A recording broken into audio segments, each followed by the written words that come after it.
Ассалому алайкум тамошобинони азиз, ток-шоуи Печтоби замонро оғоз менамоем. Синдроми баъди ковид ва марҳилаи барқароршавии организм чунин аст мавзӯи имрӯзаи ток-шоуи Печтоби замон. меҳмонони азиз, ҳамаи шуморо ба студияи телевизиони Симои Мустақили Якум хушомадед мегӯям. мутахассисони сатҳи ҷаҳонӣ исбот кардаанд, ки синдроми баъди ковид дар ҳар як сеюм инсони бемории сироятии коронавирусро аз сар гузаронида мушоҳида мешавад. нишонаҳои синдроми баъди ковид кадомҳоянд? Оё ин ҳолати инсон табобатшаванда аст? Марҳилаи барқарорсозӣ чанд муддат аст? Аслан барои синдроми баъди ковид протоколи мушаххаси тиббӣ муайян шудааст ё не? Чӣ бояд кард? Саволҳо бениҳоят зиёд ҳастанд ва дар ҷараёни барнома мо ба ин ва дигар саволҳо мушаххасан аз забони худи мутахассисони соҳаи тиб посух мегирем. Алҳол бошад як навор, марҳамат тамошо кунед, сипас суҳбат мекунем.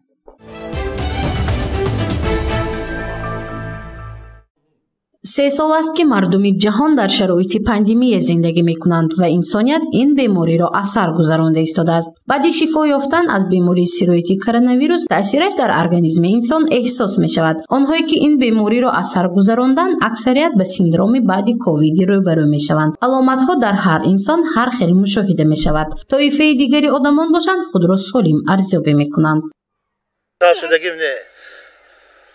Вакцина гирифтидми? Баъд аз вакцина ягон оризаҳо дар шумо пайдо шуд? Ҳеҷ чизи дагиш не. Нормально. Дуруст. Театром гаштим. Всё нормально. Мы спортсмен, может, поэтому. Озби нағз. Бемори ковид аз сар гузаронд. Ҳамаша нағз гузарондем, гирифтем.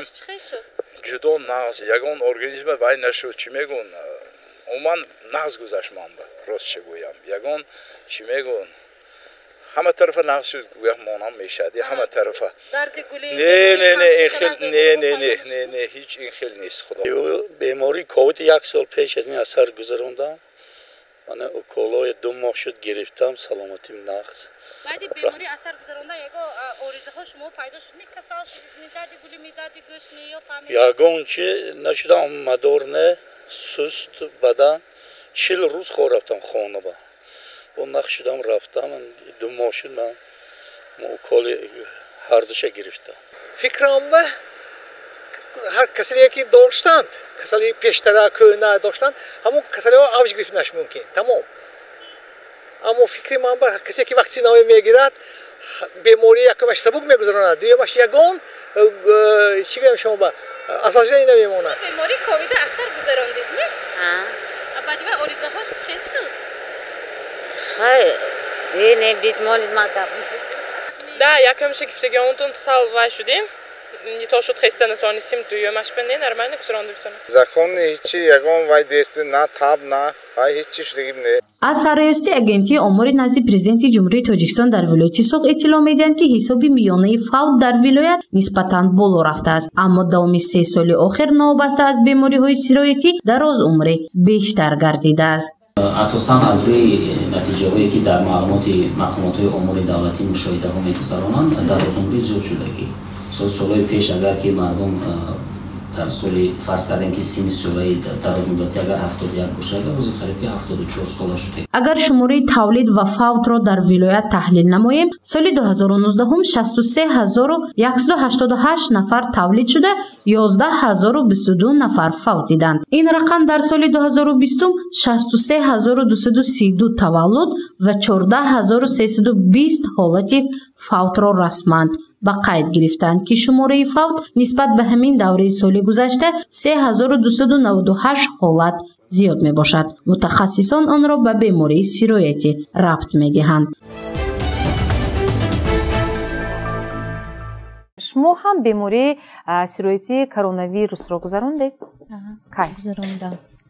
1.5 сол шуд гузарондагӣ. баъди шифо ёфтан, баъди сеҳат шудан худро чӣ хел ҳис мекунед?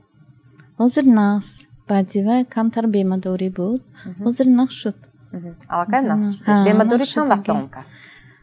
як 3 моҳ. 3 моҳ давом кард. не ҳозир барқарор шудагӣ нағз ҳозир. саломат бошед. боз кадоме аз шумоён бемориро аз сар гузарондед? соли гузашта гузаронда будам. баъди ва нағз, худо шукр ҳозир нағз. ягон ориза набуд? Масалан бемадорӣ, хаста шавӣ ё ин ки бемадор шудам. ҳозир худо шукр нағз шудагӣ. худро беҳтар ҳис мекунед. кадоме аз шумоён боз муаллимаҳои азиз ҳамин бемориро аз сар гузарондед? муаллим, кадоме аз шумо? шояд мо ҷавон ки ҳастем номаълума как гузарондед? Амин нишонаҳои ба монанди зуком дигар чиё буд, лекин ягон оризаҳо ман намудҳои ин беморӣ мушоҳида карда нашуд. хуб ташаккур, саломат бошед. ин дуруст аст ки маслан аз худи муолиҷаи ковид дида синдроми баъди ковид камтар мушкилтар? ин синдром ин симптомҳои комплекс симптомҳо мегӯяд ки аломатҳои ҳамин беморӣ якчанд аломатҳои бемории яккадиста синдром меноманд. барои ҳамин мана хеле ки ҳозир навораям дидим, мисол бисёриҳо мисол ман тарсидам мегӯяд, бисёриҳо мисол ман ҳозир ҳаяҷонандам мегӯяд ки ман ҳамин касал мешам, гуфта метарсад ва якда ҳамин тарси худашам як 50% ин беморӣ. агар ҳамин дар натиҷаи тарс ҳама ғадудҳои дарунӣ ки мисол ҳамин гармонҳо ки вобаста ҳамин бо усули вайроншавии мубодилаи гармонҳо мисол ҳамин иммунитети организм суст мешад, сони ҳар хел касалиҳое ки организманда ҳаст ҳамино мисол қозға мекунад. фаҳмо. анакун духтур марҳамат, ба фикри шумо чи ҳаёт баъди ковид чӣ хел ҷараён гирифта истодааст? як ду соли охир таҷрибаи мо ва ҳамин хел ҳодисаҳо ба чашм мерасад ки ҳамин бемории фишорбаландӣ, бемории ишемии дил нисбат ба солҳои 5 сол 10 сол пеш ҳамин ҷавоншудагӣ. пештар бемории ишемии дил баъд аз 30 соли 60-70 сола бисёртар вомехӯд. ҳозир ҷавонҳои 40 сола 35 сола муроҷиат мекунанд баъди ташхис гузарондан ва тағйироти рагҳои хунгарди дил мушоҳида мешавад ва фишорбаландӣ мушоҳида мешавад. баъди гузарондани таҳлилу ташхисҳои пурра муайян мешавад ки вайҳо як маротиба ё ду маротиба ҳамин аломати бемории сироити вируси ковид-19-ро гузарондиянд. баъзеҳошон гузарондагӣ набошанам баъд аз гирифтани ваксина ҳолати ба вируси зуком монанд ҳолатҳои ҳарорати баланди бадан ё ки тағйирёбии узвҳои қисми болои нафас мушоҳида шуда ва табобат мегиранд. лекин ҳамин муқаррар шудааст ки дар ҳамаи ташкилоти умумиҷаҳони тандурустивӣ ҳамин тасдиқшудагӣ вирус як хосияти бад дорад ки ҳамин вақти лахташавии хун ба таъсир расонда хуна ғалис, хуна ғафз мекунад. вақте ки хун ғафз мешавад тамоми узвҳои системаҳои узвҳои бадан кораш ба мушкилӣ дучор шуда истода. барои ин баъди гузарондани таҳлилҳо ҳамаи беморони баъди ковид ба муайян доруҳои рақиқ гардондандаи хун тавсия дода мешавад ва инҳо на кам аз 1-2 сол дар назорати диспансери духтурои оилавӣ қарор дошта имконияти ба пуррагӣ ин синдром халос шудан ҳаст. ин вобаста якумаш аввалаш аввалин дараҷа пеш аз гирифторшавии ҳолати организм чӣ хел буд, яъне ки тарзи ҳаёти солим ин одам мебурдми ё одатҳои зарарнок ин одам будми бо дигар бемории ҳамрав масалан бисёр ҷавононда ҳай фарбиҳӣ ҳай риоя накардани реҷаи хӯрока ё риоя накардани реҷаи меҳнату истироҳат дида мешавад. таҷрибаҳои шумо чиро нишон дода истодааст? муроҷиати беморон аз чӣ дарак медиҳад? мо дар мавриди синдроми баъди ковид ро дар назар дорем. аломатҳои баъди гузарондани бемории сироити коронавирусӣ аз ҷараёни он вобастагӣ дорад. ҷараёни вазнин гузарондагӣ, ҷараёни сабук ё миёна вазнин ё ин ки беаломатҳои ҳамон беморӣ гузарондааст, асар гузарондааст.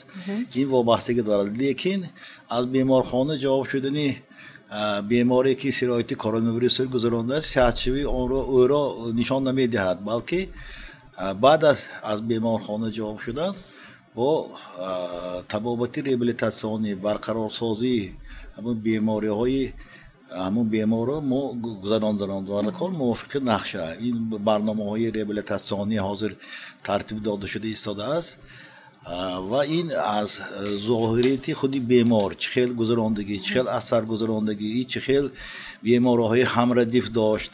масалан гирем диабети қандаш будми, бемории фишорбаландиш будми, ё ин ки бемории ишемии дилаш ҳастми, ё ин ки бемориҳои гурдаю бемориҳои узвҳои ҳозимааш бошад, агар ҳамон ҷараёни беморӣ вазнинтар мегузарад ва хусусиятҳои хоси ҳамин сироити коронавирусӣ ин аст ки аввал ба системи нафас ва пневмосклероз фибрози шушо оварда мерасонад ки ин صفت حیات رو پس میکنند و با بیماری‌های عوارض‌های از طرف دید میاکاردیت میشود، تاکیکاردی میشود یا اینکه بیماری‌های ایشیمی دل زیادتر میشود یا اینکه دیابت قند وزنین‌تر میگذرد یا اینکه اگر بیماری‌های گردش باشد اگر با همون ظاهری یابیش بسیارتر شده چه میشود و اساسا همون سیمپتوماتیک ها وابسته هست.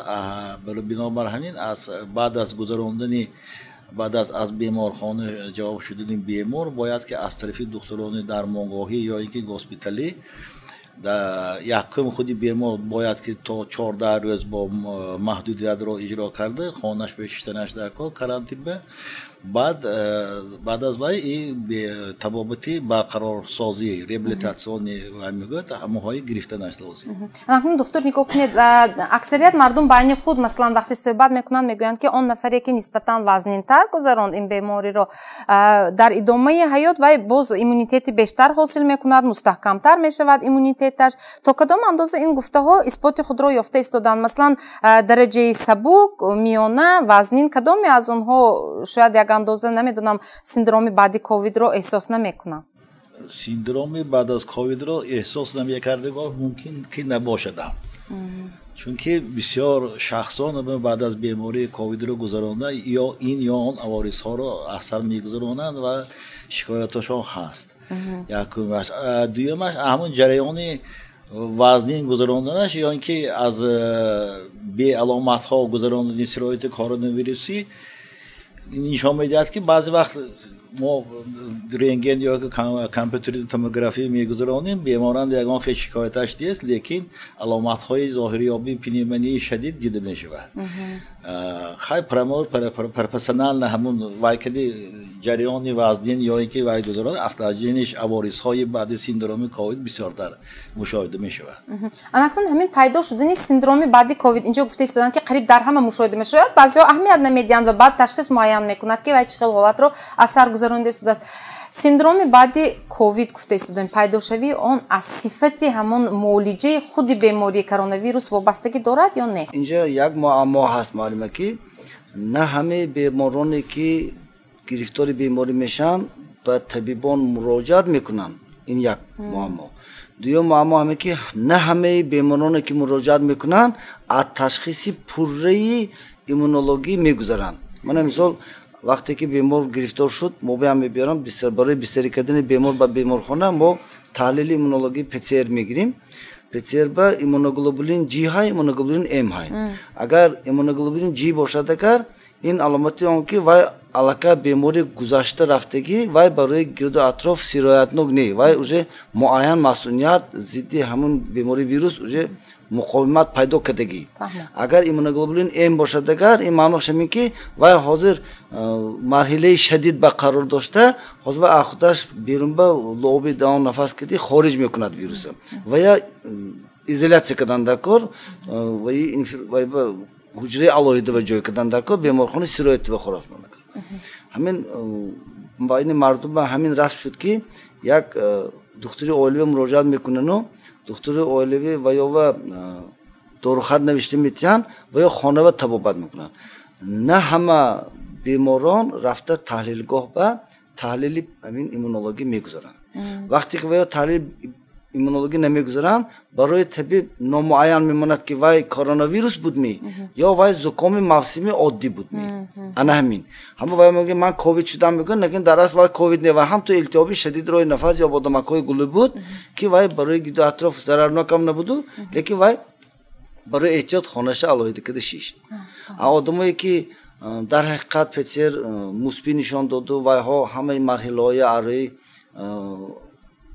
نشان داد ارهای من این دستورالعمل‌های ملی همش قبول کرد. اینها با در حقیقت وقتی که ما تحلیل‌های تجربی تکراری گذراندیم ایمونوگلوبولین G صفرهای رقم‌های بلند کردی و هوا در همین خودی بیمارهای طبیبانی صورت شناسم برای گرفتن واکسینه اجازه دادن که برای مقاومت شما هست معین درجه هست ولی احتیاج به واکسینه کنونی نیست. مرحله و صفت معالجه کرونا ویروس با سیندروم بعد کووید پیدا شده یکان علاقمندی دارد. خب مرحمت. مرحمت. Постковидный синдром – это синдром, который возникает после перенесенного COVID-19, при котором до 20% людей, перенесших данную инфекцию, он встречается с проблемами. Например, данные проблемы, эти симптомы, они могут возникать постоянно или же волнообразно. Какие же симптомы? Это одышка, боли в грудной клетке, за грудиной. Также бывают головные боли, боли в мышцах, боли в различных суставах. Также это потеря обоняния, потеря вкуса, изменение запаха, также нарушение сна и так далее. И чаще всего, сейчас мы говорим как постковидный синдром, тут идет именно как острый фиброз легких. У нас есть и фиброз бывает как острый, так и хронический. Но именно как COVID он будет идти как острый. Почему? Потому что мы говорим хронический фиброз, он будет идти после хронических заболеваний, таких как, например, это астма, бронхиальная астма или же хронические обструктивные болезни легких и так далее. И какие же симптомы, которые бывают при остром фиброзе? Это одышка, боли в грудной клетке, который человек не может вздохнуть полной грудью и так далее. И сколько времени нужно, чтобы человек полностью вылечился? Каждый больной, он лечится индивидуально. Например, это зависит, от тяжести заболевания и от других разных причин. Мы говорим обычно где-то от 3 недель, некоторые длятся до 3-4 месяцев и так далее. Иногда даже это бывает до года. При данной патологии мы обязательно больному говорим сдать анализы крови. Это общий анализ крови, С-реактивный белок, D-димер, ферритин. При более тяжелых случаях это уже интерлейкин-6 крови и мочи, рентгенография грудной клетки и при необходимости это компьютерную томографию. Также из функциональных методов мы говорим делать им ФВД – это измерение функции внешнего дыхания, где именно показывается, насколько имеется обструкция в дыхательных путях и так далее. В данный момент в нашем отделении имеются больные с таким синдромом, около 3-4 больных. Сейчас они находятся на стационарном лечении. У них имеется не только данный постковидный синдром, также у них есть еще и сопутствующие заболевания, такие как артериальная гипертензия, сахарный диабет, ожирение и так далее. И на сегодняшний день уже благоприятно, они уже вылечиваются, им уже становится легче. بعد کوویدی خود معالجه کنی و رعایت نکردن با طبیبی که کاری برای همون معالجه نویس همین پر رعایت نکند اگر این کسری ها وزن گذشته میگیرد. برای همین من مثال پیش اگر 50 سال 100 سال پیش تاریخ آنتی بیوتیک ها نگاه کنیم اگر همون سالانده یک تا پنیسیلین و یک تا استریپتامیسین بود، دیگر آنتی بیوتیک نبودم. دکترها میدونن همشون. حاضر مثال هزار آنتی بیوتیک هایی که مثال تاثیرش سوست. برای چی؟ برای آنکه مثال همین آدما آپتیک رفته آنتی بیوتیک میخرن و مثال همون استفاده میبرن. پر استفاده نمیبرن، همون میکروب مطابقت میشد همون بود. مثال برای بیماری های سیلم، بیماری های شدید راه نفس همین آنتی بیوتیک نادرست استفاده میبرن. برای همین ویروس ها همش مطابقت شده بقوت میشد. مثال من پیش یک دوره خلافاس چالشید اگر مثال پشه ها میمود، حاضر کیف کده میگردد همه پشه ها همش باید شده. برای همین مطابقت نشدن به مصلحت میدادیم که اهالی و خود معالجه نکنیدون. دویمش همین توصیه هایی که دکتر گفت پر معالجه گیرن. بله. همین درباره آنتی بیوتیک همین گفتن درباره چون که عالما معین کرده است که اگر همین خیلی در رفتن گیرد اگر آخر یگان تا آنتی بیوتیک تاثیر نمیکنه دیگه میشد. فهمو تشکر. بسیار یک موضوع خوب رو هم اینجا برداشتید دکتر. گذشته از این شاید همون صفت اون دارویی که امروز مثلا در فروش است نمیدونم تا کدام اندازه تاثیر بخش، چون که امروز ما مشاهده میکنیم که اکثریت بیماران علاقه همون وقتی دارو خود رو میگیرن از دکتر همون داروهای خود رو از مثلا جمهوری ازبکستان یا از فدراسیون روسیه دسترس کرده استان، چون که علاقه میدونن که تاثیر وای داروها دیگه. در مورد صفت داروواری باز هم صحبت میکنیم، این موضوع علاهیده است. اکنون یک بار همینجا میگفتید که با سیستم عصبی کاری معاینه سر رو هم همین کووید کمتر دگرگون کردنش ممکن است. گزیده سلامت باشید با یک مقاله خوانده موندم همونجا مثال علما معین کرده است که همین یک نمود ویروسی که همین کرونا ویروس یک نمودش همین معاینه سر به حجایره‌های معاینه سر به پرده‌های معاینه سر به تاثیر می‌نماید، منفی تاثیر می‌رساند. در نتیجه در بیمار انسفالوپاتی پیدا می‌شود یا که عرق نایدید میگن. همین اگر آدم واکسینه گرفته باشد این کسال‌ها سکین مثال ملایم می‌گذرد. اگر واکسینه نگرفته باشد ایمونیته ارگانیسم سست باشد اگر این کسال‌ها مثال وزن‌تر می‌گذرد. برای همین معاینه سر حجایره‌هاش نابود شود. اونجا مثال هر خیل دیگرگونی‌ها شود اگر همین آدم عصبانیت میشد، گمشوی خاطره میشد، و هیچ نکردگی بوی‌ها میشد. همین چیزهای مثال علامتاش همین در نتیجه تاثیر زهری همین ویروس می باشد. برای همین ما پیشگیری کردن ما در کار این بیماری که البته در مورد پیشگیری ما باز دیرتر صحبت میکنیم، اما یک چند دقیقه بعد دیگر شبکه پیوست نشوید، با ما بمانید. بخشی رکلام در پیش است. اکنون فرصت صحبت با شما فرا رسید. مرحمت دکتر، انسان شاید وقتی قندش معتدل است، وقتی بیمار می شود سطح همین قند بلندتر شدنش ممکن است، یعنی این تاثیر همون ویروس است یا چیزی دیگر؟ مرحمت. اون نفرانی که وزن زیاد داشتند و بیماری کرونیکی یا که فربگی داشتند با بعد گذراندن بیماری کرونا ویروس به گرفتاری دیابت قند هم شدند. این هم ما مشاهده کردیم. پروتکل معالجه هم این رو طلب میکرد که گرمون یعنی هورمون ها تعیین میکردن دکتران و شخصی که گرمون گرفته است برای همین بلند شدن سطح همون قند یعنی دیابت قند شدن بعد از مثلا معالجه یافتن شفا یافتن شاید اگه فایز معینش خدمت کردنش ممکن است. البته برای بعد کرونا ویروس یا هنگام بیماری کرونا ویروس یا بعد بیماری کرونا ویروس گذراندن نه تنها گرمان ها این یکی از سبب ها این هم می باشد، لیکن باز دیگر سبب ها هم شده می تواند. اولا استرس، چیکار که گفتن کورتیکوستیروید و استرس این عصبانیتی علاقه که در بسیار اویله ها خوابناکی موجود شد، در بسیار اویله ها یک چند نفر بیمار شدن، ایزولیاسیون شدن، همه از خانه بیرون نمی برآمدن، از طرف ترس وهم وهمه، همه این گرمان استرس کورتیزول گلوکورتیکوید ها بلند می شدن و این گلوکورتیکوید ها این گرمان ها مقابل گرمان انسولین می باشند، یعنی که کنتر انسولین گرمان می گوییم. انسولین رو حاصلشوی انسولین رو پس میکنن، از اینجا همین خود استرس هم به بیماری دیابت قند آورده میتواند.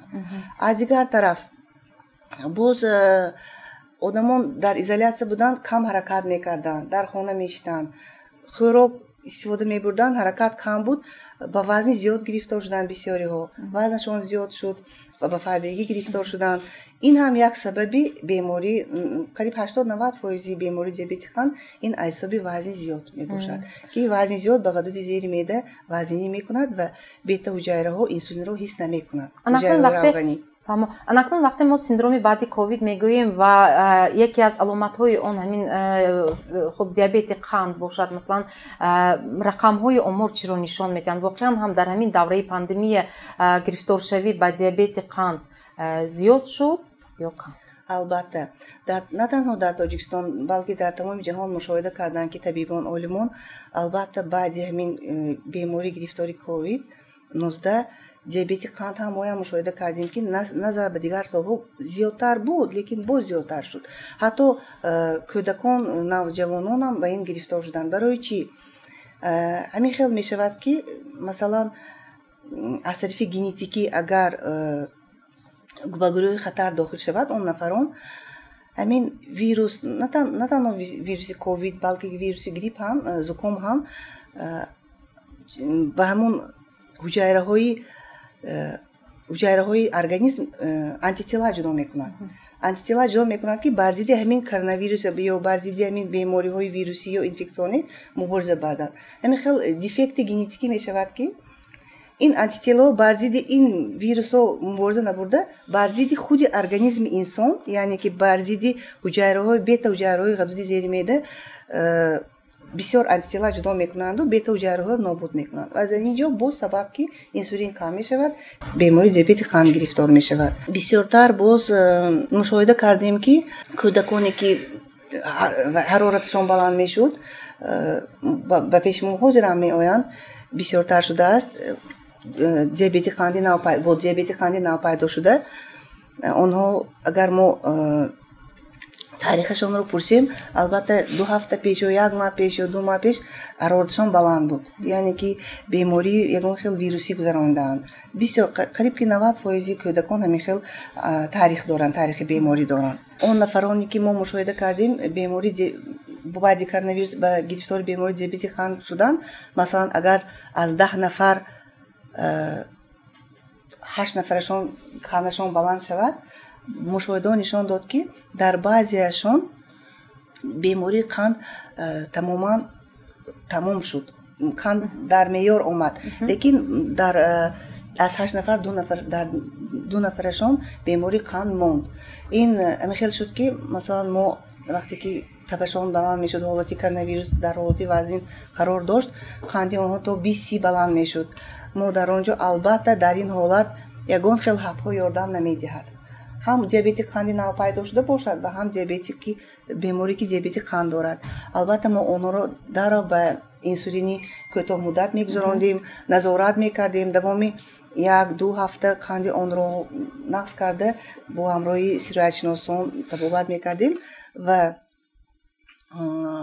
ҳамин хел мушоҳида кардем ки ба он нафароне ки ҳатто то 70-80 воҳид инсулин мекардем, оҳиста оҳиста баъди барқароршавии баъди гузарондани коронавирус, баъди барқароршавии организм қанди онҳо паст шуда мегирифт. Мо инсулинро то рафт кам кардем ва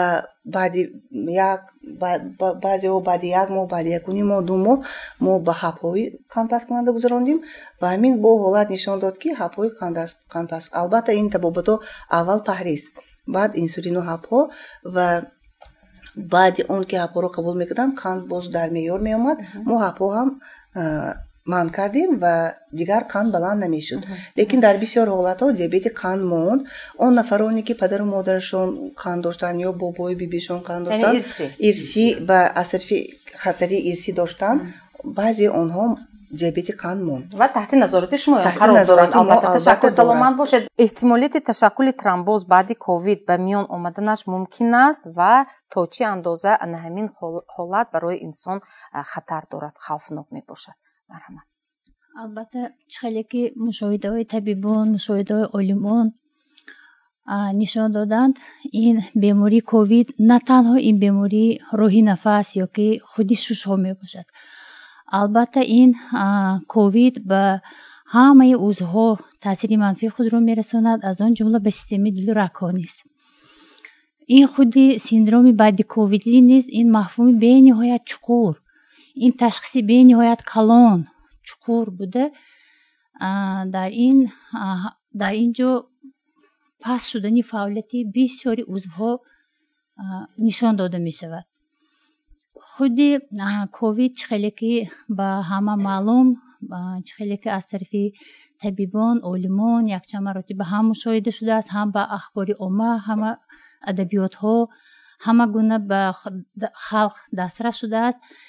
дар ин он вақте ки бемор ба ковид гирифтор мешавад, албатта дар ин вақт худи ҳамин вируси ковид ба рагҳои хунгард таъсир расонда, ба он ҷо вайроншавии ҳамин деворҳои рагҳои хунгардро ба вуҷуд меорад. инро васкулит, эндотелиит мегӯянд бо забони табибон. ва сину сол инҷо ягон фарқияте нест дар сину сол?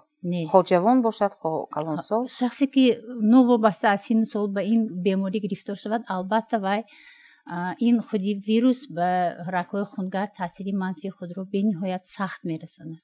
таъсир нарасонданаш ҳам мумкин духтур?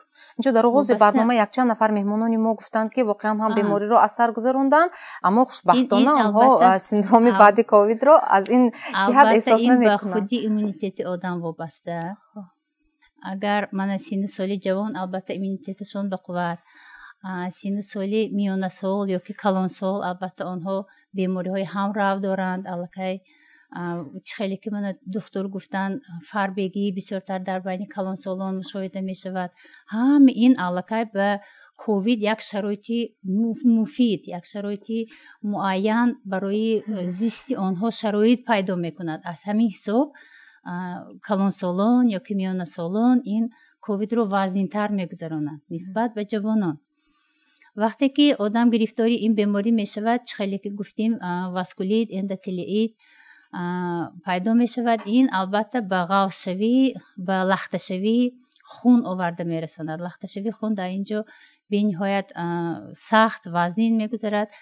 در این حالت الکی اکثریتی همه عضوهای درونه، همه عضوها فعالیت خودش را گم میکند، چون که یگان عضوها رو نمیبینیم که در آن رگ‌های خونگرد نباشد، با رگ‌های خونگرد تامین نباشد، با خون تامین نشود.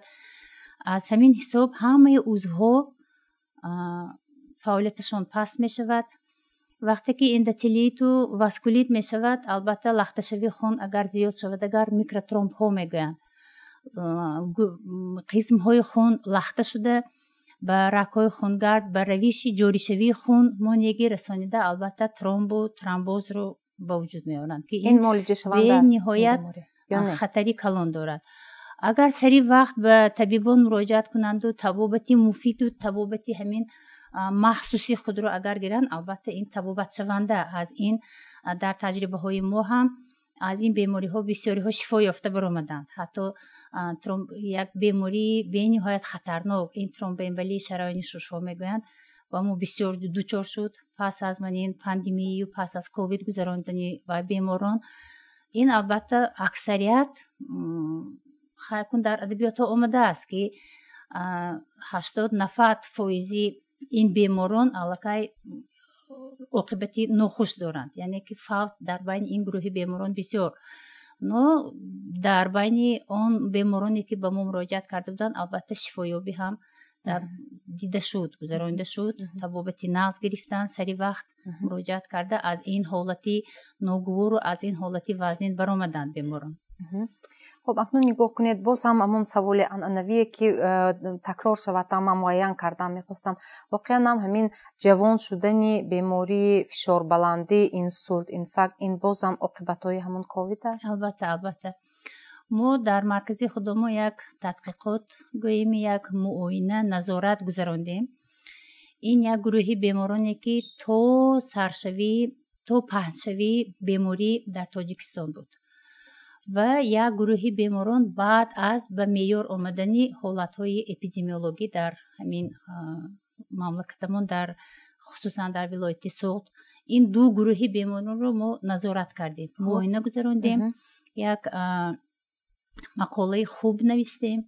در همین سمت معلوم گردید که اون بیمارانی که تو پهنشوی بیماری کووید به مرکزی ما قبول گردیده بودند، البته با این گروهی بیمارانی گرفتاری فشار بلندی، اون بیمارانی که بیماری همراه دیابت قند داشتند، اون بیمارانی که فربگی داشتند، همین ها رو به نظر گرفتیم و همین مقدار اگر به بیمارانی ما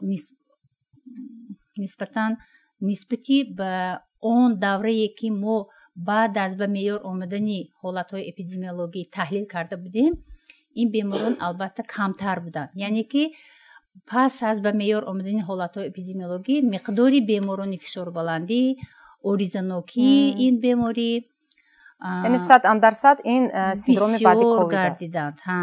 خود روش بیماری نیز بسیار وزنین گذشت، خصوصا اون بیمارانی که بیماری های همراه داشتند. خیلی که من باز گفتیم عاقبت های ناخوش ترومبوامبولی در بین این گروه بیماران بسیار گردید. ما حتی به مقدار و به فیصدش گفته میتوانم، چون که ما یک مقاله نغز نوشتیم و از چوب برآمد.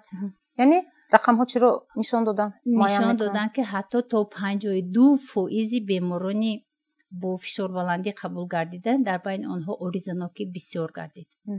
یعنی واقعا وقتی نزد شما بیمار می آید مراجعت میکند، شاید یکی از اولین سوال ها این باشد شما بیماری سیرویتی کرونا ویروس رو اثر گذراندید؟ ما اینها رو قید کرده بودیم در بین این گروهی آدمان در دوره دوم بیشتری گردیدگی، البته بیماران کووید رو اثر گذراندگی بودن. یعنی این تحلیل در دست شما هست. چیزی که ما مشاهده کردیم در همین بعدی گذراندن کووید یا که سیندروم کرونا ویروس، بسیارتر انسان ها بیماران به گرفتاری کمخونی گردیدن. برای چی؟ برای آنکه خودی آنها بیماری کرونیکی داشتن از یک طرف، از دیگه طرف حرارت بدن بلند میشد، از دیگه طرف باز антибиотик ها قبول میکردن و داروهای ضد ویروسی همه اینها به خود ویروس هم با ویرانشوی لخته‌شوی خون آورده میرسون همین ترکیب خون رو ویران میکرد و یعنی که از طرف طبیب لیکوپنی گیموگلوبین پس میشد به کمخونی آورده میرسونید و از همین جا شکایت ها پیدا میشوند ریختن موی ها فراموش خاطری شکستن ناخن ها بیمه‌داری همین حالت ها به ایمونیته بر ضد کرونا ویروس مبارزه میبرن گفته اندوتلی ها التهاب مییابند و از سبب اون که هر یک عضو آدم مایه سر دیل گرده غدود زیر معده جگر این رگ‌های خونگرد دارن همین اونها کاهش مییابند و همین این عضو کارش ویران میشود و همین حالت ها هم ما مشاهده کردیم که بسیارتر انسان ها بیماران به این شکایت میکنن خیلی شکایت ها دارن و تبابت کردیم. سلامت باشید. الحال یک نوار در مورد برقرارشوی ارگانیسم از مرکز حیات سالم آماده گردیده است. خب مرحمت همراه تماشا میکنیم. سپس باز پیشنهادهای خود را میگویم. مرحمت.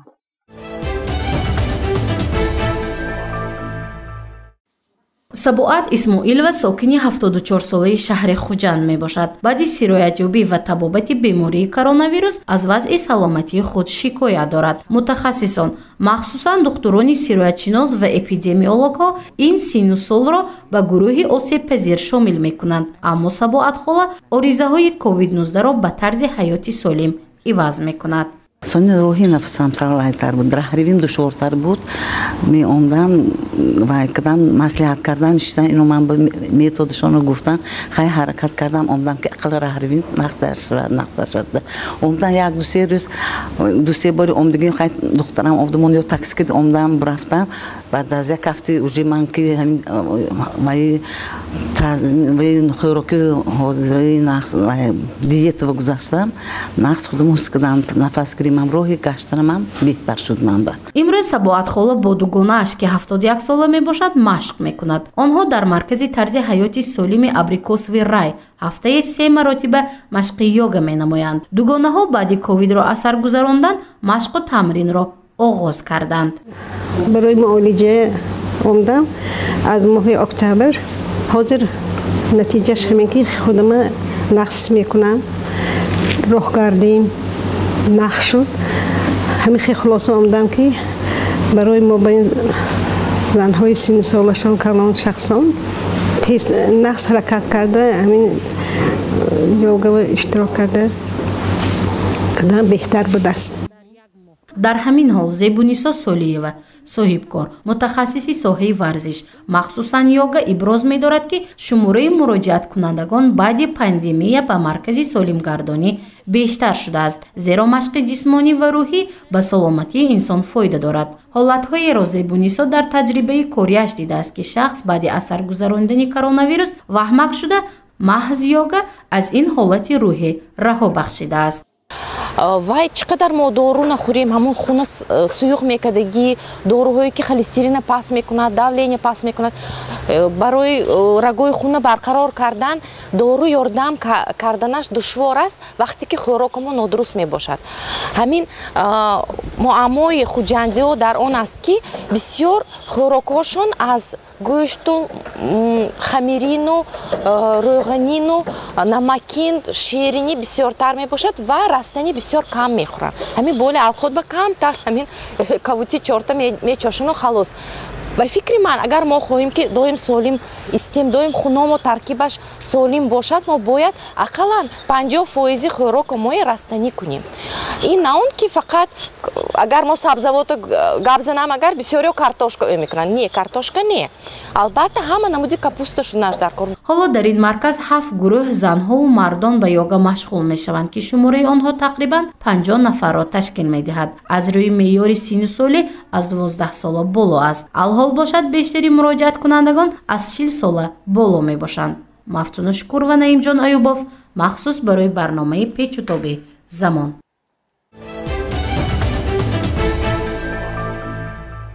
ҳамин марҳилаи барқароршавии организмро баъди ковид шумо чӣ хел тасаввур мекунед? марҳамат. ман худам шахсан беморӣ аз сар гузарондагим не ки хай хешовандо шуданд ва шуданд марҳилаи барқароршавии беморӣ анча тӯл мекашад. аслан дар бемороне ки синну солашон калонсолтар аст марҳилаи барқароршавӣ хело тӯл мекашад то 2 моҳ 3 моҳ то қариб солам меравад.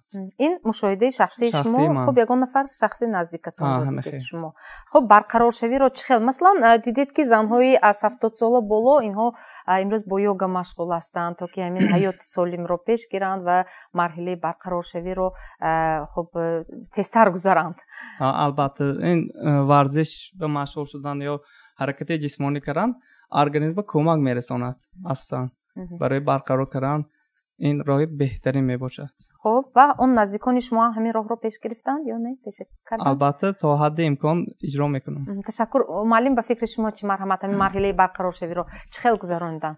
албатта дар ин ҷо мутахассисони соҳаи тандурустӣ хуб медонанд ки худ ин варзиш як гарави саломатӣ аст.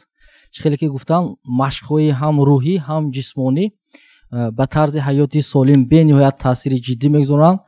ман боварӣ комил дорам ки мо хосатан ҷавонон пеш аз бемориям баъд аз беморие ки ҳамин машқҳо ки агар вобаста бошем мана дар новобаста аз синни сол гуфтанд таҳлилҳо нишон додааст ки аллакай муроҷиаткунандаон ба ҳамин ваи варзиш зиёд шуда истодааст.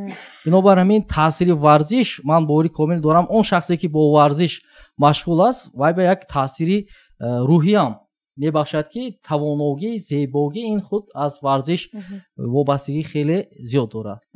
ташаккур. саломат бошед. марҳамат. барои барқароршавии ҳамин организми шумо баъди ковид чанд муддат вақт лозим шуд ва чӣ хел барқарор кардед организматонро?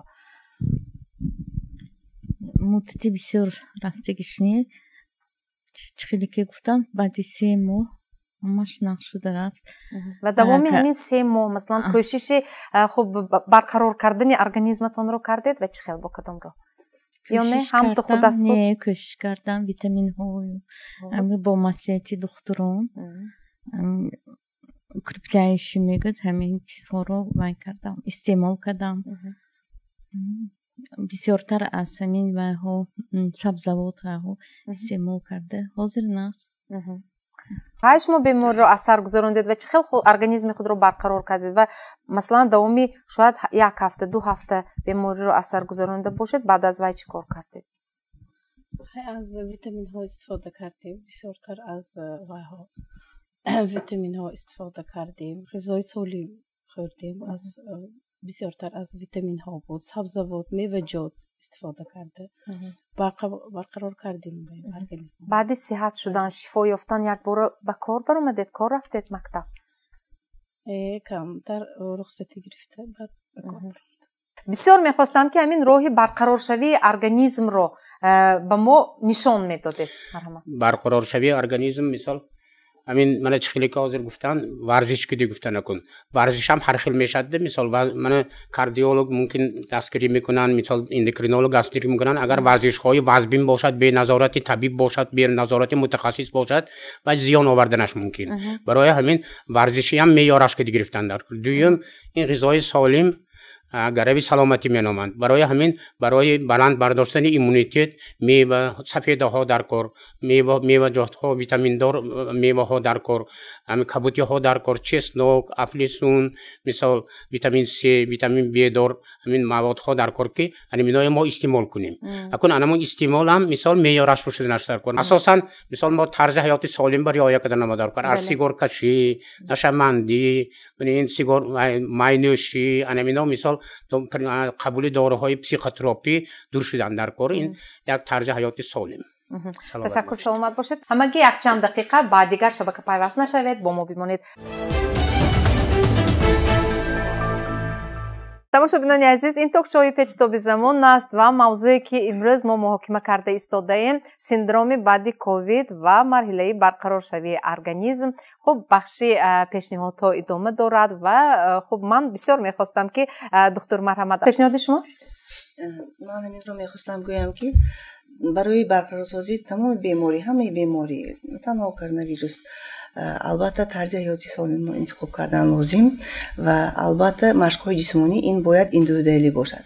барои ҷавонон дигар барои калонсоло барои он беморон ки бемории хроники доранд ё ки бемориҳои фарбеҳию вазни зиёду бемориҳои дилу рагҳо доранд албатта инро табибон машқҳои ҷисмониро индивидуалӣ интихоб мекунанд ва дар як шабонарӯз бояд ҳар як инсон ақаллан 300-400 грамм, ним килограмм меву сабзавот кунад.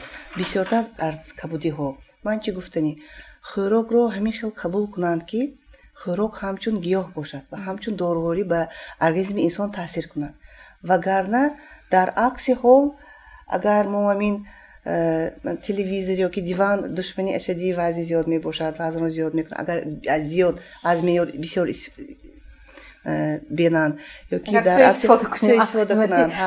Ҳамин ки албатта ҳамин ки барои ҳамин вагарна дорувориро ҳамчун хӯрок истифода мебаранд. Калонсолон масалан беморӣ ёки хроникӣ доранд ва бисёртар ҳамин меваҳо кабудиҳо бошад, клетчаткаҳо доранд ва меву сабзавотҳо антиоксидантҳое ки доранд ки организми инсонро аз свободни радикал мегӯяд радикалҳои озод ба заҳролудшавии организм намемонанд тоза карда меистанд. Аз ин тараф организм боқувват мешавад ва бисёртар ба ғайр аз меву сабзавотҳое ки витаминҳои гуногун доранд, сафедаҳо лозим, тухм, гӯшт, хӯрокҳои ширӣ ва равғанҳои растанӣ бисёртар фоидаовар мебошанд.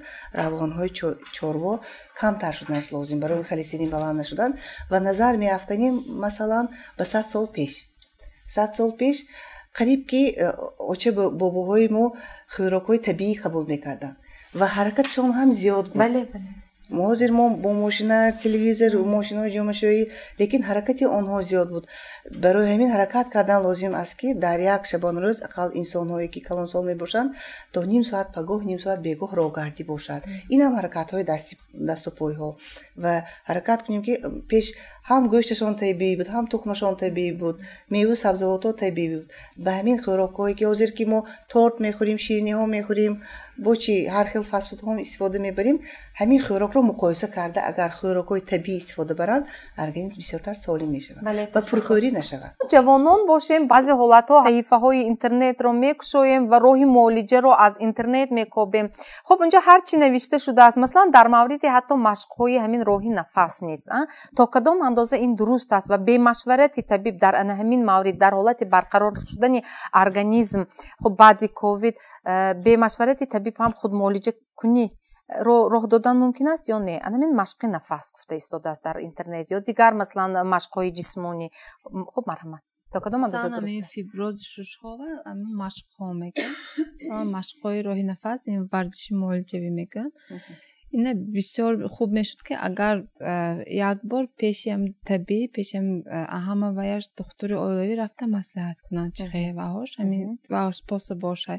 масалан доштани нафас ё мегӯянд пуфакунӣ, баклажка ҷамъ карда бо пуфкунӣ ё ҳамон йогаам ҳамин хел намуди ваҳо ҳаст.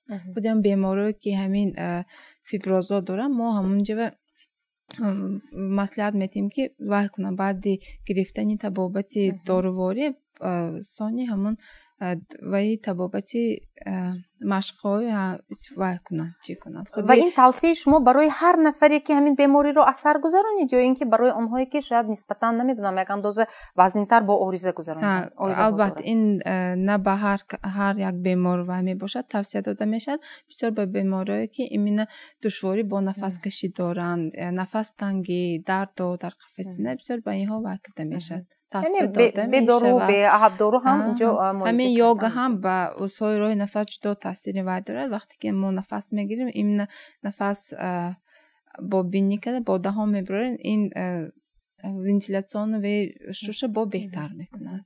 ман ба гуфтаҳои духтур эндокринолог Садфоиз розӣ ҳастам, чунки он кас пурра мушаххас содда фаҳмонда доданд ки машқҳои ҷисмонӣ ба ҳар як бемор индивидуалӣ, масалан ба беморони мо, ба беморони гирифтори бемориҳои дилуракҳо ҳамин роҳгардӣ дар давоми як шабонарӯз на кам аз 45 дақиқа.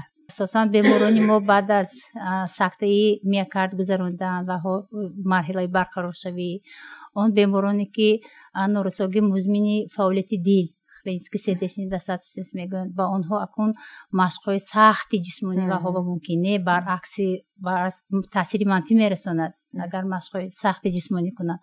ба онҳо ҳам то роҳгардӣ мунтазам ҳар рӯз на кам аз 45 дақиқа гузаронданашон дар ҳаминро албатта беморони мо албатта баъд аз табобат бо баробари табобат ҳамина бояд ки гузаронанд. Ташаккур, саломат бошед. Акнун марҳамат духтурони азиз, шумо чӣ тавсия ё пешниҳод доред то ки воқеан ҳам ҳамин инсоне ки синдроми баъди ковидро гузаронда истодааст бе ягон оқибати нохуш шифо ёбад, солим гардад? Марҳамат. Элҳои ҳозира барномаҳои реабилитатсионӣ тартиб дода шуда истодааст.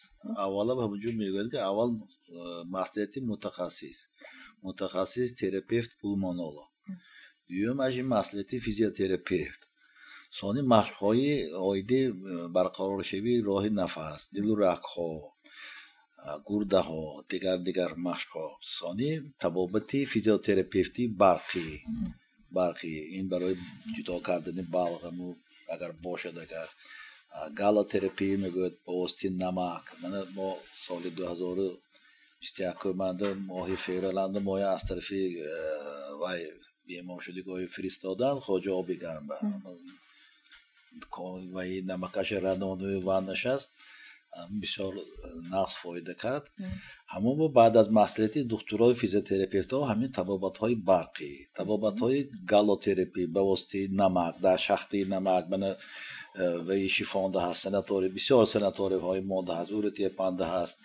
ҳамонҷо рафта ҳамон намака нафас гирифта ҳамон барқарор мешавад. Балғами кӯчиданаш ёе ки ҳамон вақте ки фибрози шушҳо мегӯяд, ин ҳамон ҳуҷайраҳои бофтаҳои шушӣ ба бофтаҳои пайвастшаванда иваз мешавад, захмӣ мешавад ки бофтаҳои барои ҳамна кушода карданаш тия карданаш ҳама закорсони табобатҳои магнитотерапия мегӯяд, қафси сина ва дигар и сони табобатҳои рӯҳӣ, психология аз тарафи рӯҳшинос, инҳои ҳамаша амалӣ карданаш дар кор ҳамин барномаҳо тартиб дода шуда истодааст. ҳозир дастурамали охирин кадоме ки пайдо шуд ва дастрас шуд, ҳамонҷо ҳамаша гуфта гузаштагӣ ҳамон беморое ки аворизҳои баъд аз ковидӣ доранд, аломатҳои баъд аз ковидӣ доранд, ҳамона нигоҳ карда духтурои оилавӣ, духтурои пулмонолог, физиотерапевт муроҷиат кунанд. баъд аз ҳамун табобат гирифтанашон дар кор барои ҳар якта бемор барқароршавӣ, барномаҳои барқароршавӣ ҳар яктаашо индивидуалӣ мегӯяд, шахсияти худашро вобаста, бемории гузарондагиашо вобаста. ҳамон ба ман чӯ сиҳат нашудосиям барои чӣ гуфта не вай вақт дар кор, ҳар яктаашо вақт дар кор. то 6 моҳа барномаҳои реабилитатсионӣ тартиб дода шудагӣ вале табобатшо мегиранд, беҳтар мешавад. ҳозирам беморон муроҷиат мекунанд баъд аз аломатҳои баъд аз ковид, хай табобатшо таъин кардосем. агар мо худамон натавонем агар беморхонаи ноҳияӣ ва беморхонаи вилоятӣ мисол пулмонология табобат гирифта нақш шуда он досем. барои пешгирии бемории аввал кушидан дар кор, пешгирии бемории ковид-19 ягона роҳи мутлақи пешгирӣ ин эмгузаронии ваксинатсия мебошад. ба бемороне ки беморӣ шуда гузаштану оризанок шудану ва ё духтурои оилава меранд, муқаррар духтурои шинос меранд. ҳозир бисёр ҷова ҳамхел чӣ хеле ки духтур гуфтан барномаҳои барқароршавӣ муайян шудагӣ, муқаррар шудагӣ мегиранд. лекин чӣ хеле ки мо ҳамон медонем тибби қадим, тибби шарқия ҳолиам аз хотири шикаст бурад аст ки даже беморхонаҳоям муассисаҳоям баъзе медороед ҳамонҷо 1000 испан дуд кардагӣ ё 3 дона кор мефармон, гӯшаи гиёҳҳои табиӣ ҳаст инҷо бо қарори махсуси пешрои миллат дар ҳама муассисаҳои тандурустӣ, ташкилотҳои ҳам кӯмаки авлини тибби санитарӣ, ҳам беморхонаҳо ва гӯшаҳои тибби гиёҳҳо дармонӣ ташкил шудааст ки мо бояд аз хотир набурорем ки бузургтарин олимои соҳаи тиб худмо тоҷикои худмо луқмони ҳаким пири табибону гирим як нисбати парҳез ба маълума гуфтан, устод гуфтан ҳама чиз ба андозаҳай. ғизои кам шифоангез бувад, асли даво парҳез бувад. анҳамин ба ибни сино алома шифои тибба вақте ки ташхисгузаронӣ мушкил мешавад ва ё таваккал гуфта китобашон месе ки фақат танқии бадан мегузарондагӣ. анҳамин маҳз танқии бадан барои барқароршавӣ, барои поксозии организм бениҳоят ба маврид аст. танқии бадан ин ҳамин доруҳо гурӯҳи паҷидо мешавад, доруҳои исҳоловар методик гиёҳҳое ки баъди вай хӯрдан баъд манам мисол гирем санои макка слабитини сенедексин аптеко мефурӯшад вақте ки санои макка ё дигар гиёҳҳо забони русиш ба очищение мешавад фаҳмо барои шунаш танқи бадан баъди доруҳои исҳоловар қайовар додан ибни сино рӯзҳои муайян фақат растании ғизоҳо таъин мекардиги фақат мева сабзавот хушкмева баъди муайян вақт гӯшнанишинӣ ваён кастем бо ба ғайр аз ин табобатҳо ҳозирам баъзи табибо ҳастанд ки бо ба ғайр аз гиёҳҳо додан ҳамин хунбарорӣ фаст кардан аракҳои хунгард ёки хунбарорӣ капиллярӣ ин забони вайба тибба ҳиҷома мегӯяд ҳамин чизоям бисёр ҳозир мо мебинем ки мушоҳида мекунем ки касало ҳамин чизое рафта ёфта ноёва гирифта мебиён мегӯем ки мо ҳамина кардем мо савук шудем албатта гиёҳҳои шифобахш мо ба бениҳоят бисёр яке аз хосиятҳои махсуси ҳазор испанд ҳамин ки китоби канзи шифово ҳамаҷон зоидов нависдагӣ 200 грамм ҳазор испанди қоқ хо гулаш хо баргаш хо ҳамун танаш 200 граммаша 2 литр обба як шабонарӯз тарк карда мондан дар кор баъд аз ин алафаша гирифта патфта ҳамон обаша ҳар рӯз саҳару бегоҳ 50-100 грамма агар истеъмол кунад давоми ман худам таҷриба кардагӣ 4-5 рӯз ба ҳамон вақти лахташавии хуна дараҷаи муайян меёрба мебиёрад бе ҳамон ҳаб ҳамон на ҳар кас имконияти осоишгоҳ ба рафтан дорад ҳозир шароити иқтисодии халқ худаш ҳама маълум на ҳар кас беморхона бистарӣ шуда метавонад на ҳар кас рафта баъди духтури олӣ муроҷиат кардан ҳамин на ҳар кас имконияти ҳамон ҳама дороҳое ки навистагӣ мегирад дороҳо ғайр аз он ки сифаташ инқадар дилхоҳ зарур дараҷанда не бо вай дороҳо нархашон гарон арзиш масъалаи ҳамон ҳозир духтур гуфтану хиҷома ҳамин масъалаҳоям ҳушёр шудан дар коз ҳозир мутахассисҳо мисол ман табиб халқӣ гуфта истода ҳамонҳо меранд хиҷома мекунад ҳаминҳо мисол маводҳои ҳамон ташхисотҳои ҳамон анҷоми яккаратакиди истифода буранд чунки ҳозир вирусҳои гепатитҳо ҳай гепатит б с д е ки вазми мегузарад сони вируси норасоии масъулияти одам ҳай ҳаминҳо мисол тавассути хун мегузарад ҳамон ба ин масъалаам аҳолӣ муроҷиат мекунем ки ҳушёр шаванд рафта ҳамн яккарата асбобҳо ки гузаронидан дар кор ҳам мутахассис шуданаш дар кор да он касне ки ин масъалаба бисёр ҳушёр шудан дар кор бале ташаккур саломат бошед ташаккур албатта ман боварӣ дорам ки хуб тавсияи имрӯзаи мутахассисони соҳаи тиб он нафароне ки синдроми баъди ковидро гузаронида истодаанд воқеан агар ин маслиҳат ин пешниҳодро ба инобат гиранд беориза ҳамин марҳилаи умри худро боз ҳам хуб мегузаронанд ба саломатии худ ҳатман ҳар нафар хуб бепарво набояд бошад коре ки имрӯз иҷро шуданаш мумкин ба пагоҳ нагузоштан лозим зеро фардо дер шуданаш мумкин аст воқеъ саломат бошед барои иштирокатон ба шумоён духтурони азиз меҳмонони гироми қадр арзи сипос мекунам то барномаи дигар дар паноҳи худо бошед хайр